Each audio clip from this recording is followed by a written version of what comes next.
How many people in this room have made a mistake? Show of hands. Thank you. How many made it twice? Thank you. Notice I didn't take my hand down. See, it never ceases to amaze me when I do strategic planning sessions for major corporations. I don't do generic ones. I call them up and I say, you know, let me see your FUBAR list. Or what? Your fouled up beyond all repair list. It's amazing how many companies don't have one.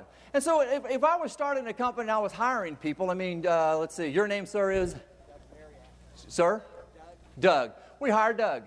So what do? I go get the FUBAR list. I walk up to Doug and say, Doug, I'd like you to read this list. We've already made these mistakes. We don't need you to make them, Bubba. We'd like you to go make some new ones.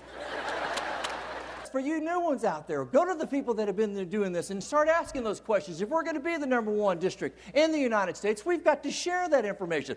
Let's don't make the same mistakes over and over and over again. Example, I'm out of the country doing a program for people that manage large skyscrapers, big old tall buildings. We're down in Cancun. I got about 250 executives.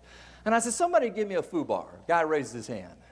He said, I got this 100-story building in downtown New York. I said, all right. He said, we bought these new containers and we mismarked them. He said, one night we filled the soap dispensers in every restroom with white latex paint. I said, you got to be kidding me. He said, no. I mean, in defense of the person that made the mistake, white soap, white paint, it looked about the same.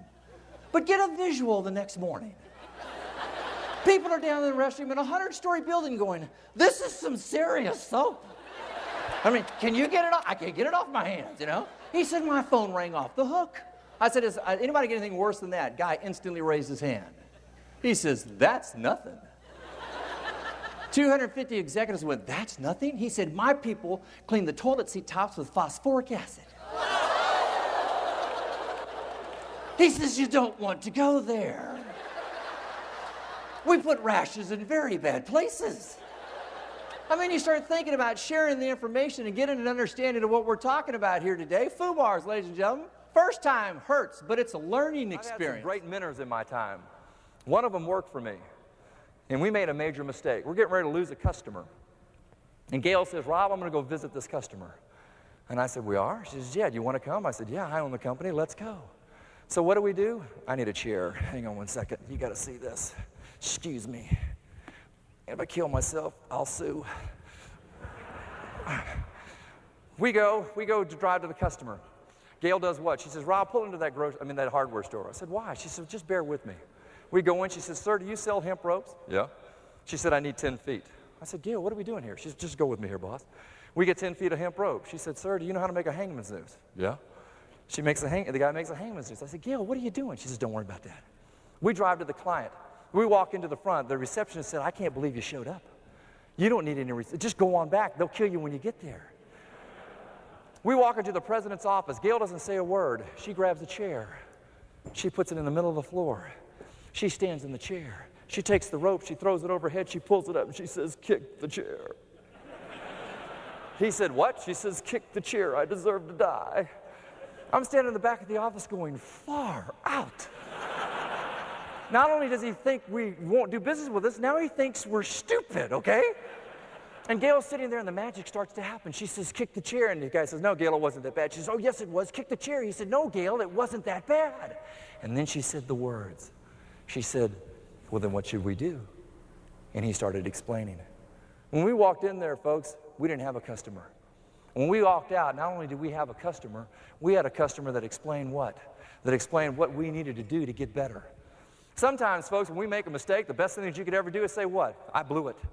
I blew it. But guess what? Let me tell you how fast we're going to fix it. And all of a sudden the client says, gosh, Yellow blew it. But boy, did they fix it fast. Your customer understands mistakes.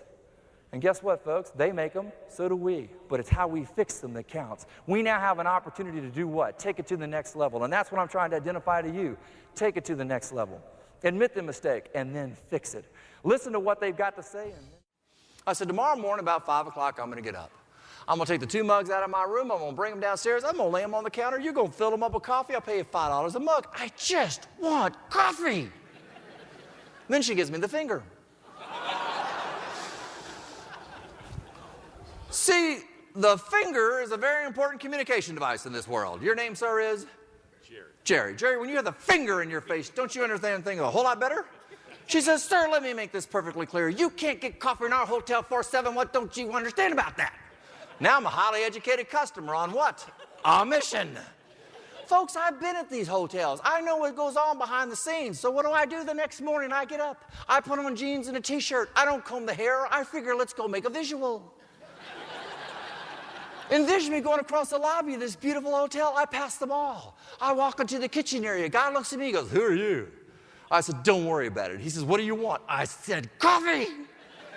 He said, well, sir, I happen to be responsible for the coffee. I said, great. Folks, in hotels this big, they're not small machines. They're large. I walk up to the coffee machine. I'm like, Nirvana. He says, how many cups do you want? I said, 6. He said, 6? Dude, you really love your coffee. I said, no, 2 are for me, 4 for the front desk. He said, what? I said, you don't want to go there, son. Envision me going across the lobby of this beautiful hotel, jeans, t-shirt, hair all askew. I walk up to the front desk. I lay 4 cups down, and what do I say? Tell Mary you can get coffee before 7 in this stupid hotel. Thank you.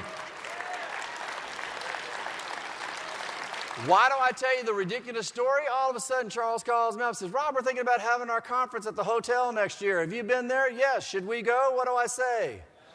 No. How many people I do business with? 1. Ladies and gentlemen, I learned a long time ago it rolls downhill. Management evidently didn't understand that the gatekeeper of their organization was the person at that front desk who should have said, when would you like coffee?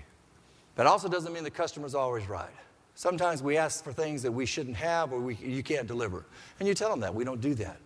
But the point that I'm trying to make is that one right there. It's called the 8-16 rule. If you do a good job, they'll tell 8.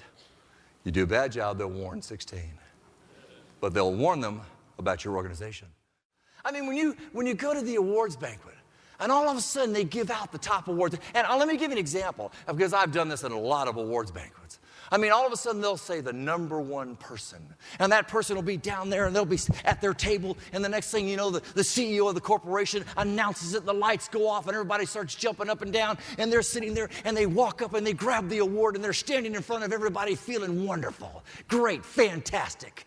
And as they're walking off the stage, you know what management's thinking? What have you got going for me next year? It's not even cold in your hand.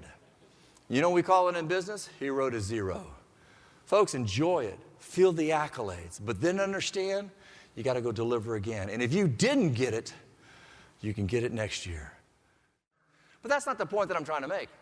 The point that I'm trying to make is this. I want everybody to have your left over your right or your right over your left. Switch.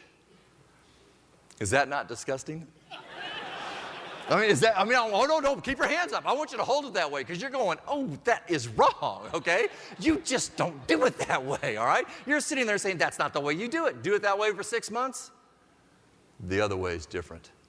So you start looking at making people change. You start thinking about what you've got to create as far as your people and who you're going to do it. And sometimes you've got to appreciate that one small fact. Sometimes it takes a while before any change will feel right. Even the suggestions that are going to be made to you in this meeting today, or tomorrow, or the next day, or the rest of the year. Do it. Robert spends a great deal of time researching his clients' needs to ensure he will produce the results they are looking for. I've had people walk up to me after a program and go, gosh, Rob, what you said was profound.